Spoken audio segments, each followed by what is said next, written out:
Alright, so recently I released a Lazerhawk cover. You can check it out here. And I've only used my guitar on that, no keytar. And I've used some new sounds that I have been dialing in. So I just wanted to briefly talk about those. You can see it right here. This is a Marshall Super Lead Plexi with matching cabinet and all of that.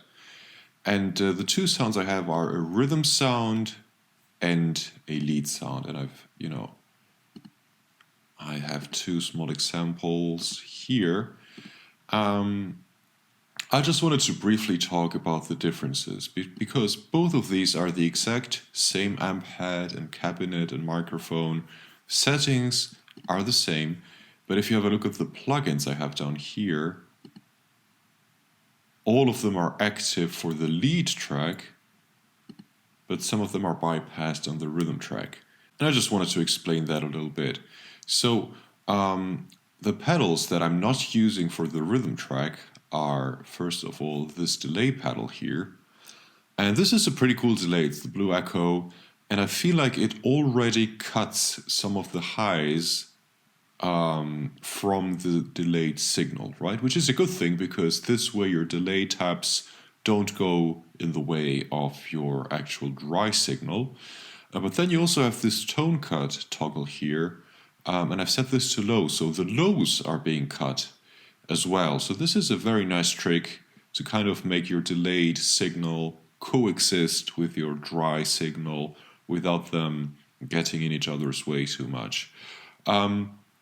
And then the second pedal that I'm not using on my rhythm part is this one. That's an emulation, I think. It looks very much like the Proco Rat pedal.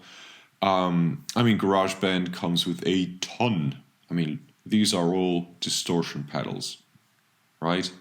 And then you have some other kinds of pedals, but like almost half of the pedals that you have are distortion pedals. So there's a lot to choose from. I personally have experimented extensively with all of them. I also like the vintage distortion here, the vintage drive. I think the Candy Fuzz is pretty good as well. The other ones also are, good pedals in their own right, but for my needs, I think this one, the Proco Rat emulation, gives you the roundest kind of tone. With most of these other pedals, you get a lot of nasty fuzz, that kind of high-end sizzle, which really you don't want on guitars. You want kind of a rounder tone for those wailing solos. And this pedal, it has a built-in filter, but it's not just, I've set this pretty low, but even if I left this open, it would still be a rounder, kind of more mellow tone, which I think is pretty cool. So, why the difference? Well, let's talk about the distortion first. And to do that, I'm going to show you these two files. So let me switch from the Smart Controls view here to the Editor view. Right, so this is my solo, right? You can clearly see the beginning here of my recording. This is when I hit the string with my pick, and then this is the string vibrating and, the volume getting lower over time. Now compare this to the rhythm part, right? Kind of looks the same. Is this zoomed in a little more? No, the zoom, as you can see, is exactly the same.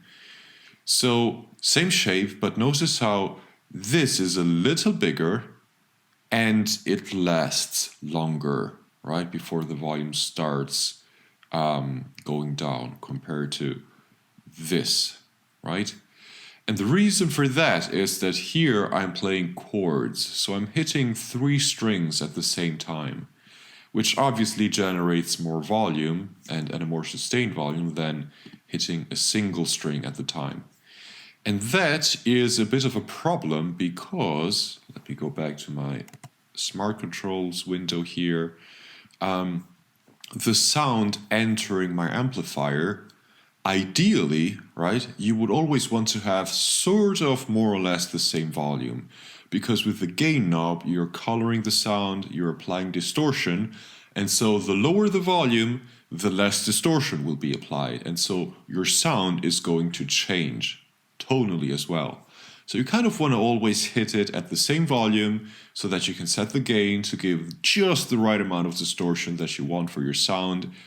And that's kind of the ideal situation there. So that's precisely why I have this extra distortion pedal just for my solo part. Not doing too much, as you can see. 10 dB on the distortion parameter out of 70. So that's 1/7, which is about 14%, something like that, right? So not too much, but just bringing up the volume of my lead part so that it more or less has the same volume as my rhythm part, so that it can enter my amp and have the exact kind of distortion tone that I want, not less than that. Okay, that explains the distortion pedal.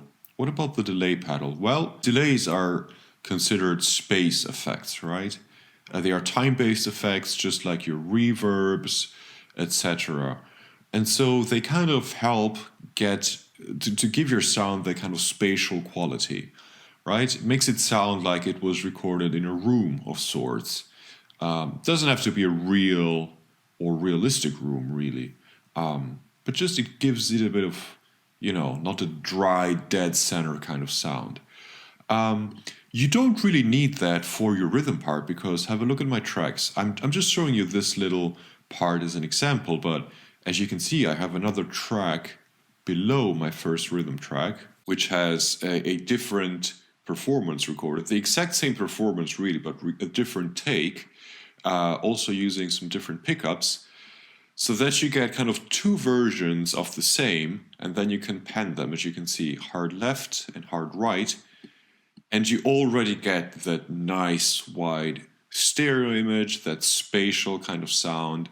So you don't really need to do anything to it any further.